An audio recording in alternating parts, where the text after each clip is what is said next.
tight and strong over the campaign season for Hillary Clinton. Yes. Yeah. I'm not shy about that. Yeah, exactly. So I'm just still think I was right.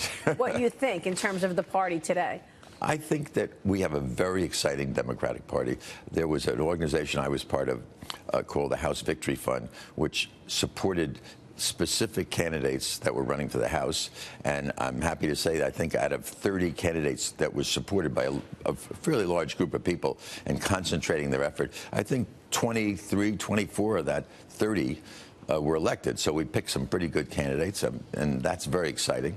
I think we've got a lot of new, exciting young people coming from the military or coming from previous experience. I think we're going to see a very exciting Congress coming forward. Do you worry that within the Democratic Party there are some real socialists? I mean, you've got like an Alexandria Ocasio-Cortez. She's just the face of it. There are others, even Bernie Sanders, you could argue, who want things like Medicare for all, that is dragging the centrists sort of in a bad place. Listen, we're in a very early stage. I think we're going to see a lot happening in the next, invite me back in 3 or 4 months and I'll have a lot better feel. I'm sure we've seen a lot of the candidates parading. They all get to New York. I mean, 70% of the fundraising in this country for any candidate is done in New York, so they'll be here. So let me end where I began. Has the regulatory environment, the backdrop for some of the companies that you invest in, has it gotten better? Is that why we're seeing this IPO slate next year, even in the face of tough markets? Is that why we're seeing entrepreneurialism, take hold and soar at this moment in time? Did the regulatory environment help? Young people, and they're not all that young, but people who are starting companies, they don't think about Donald Trump in politics.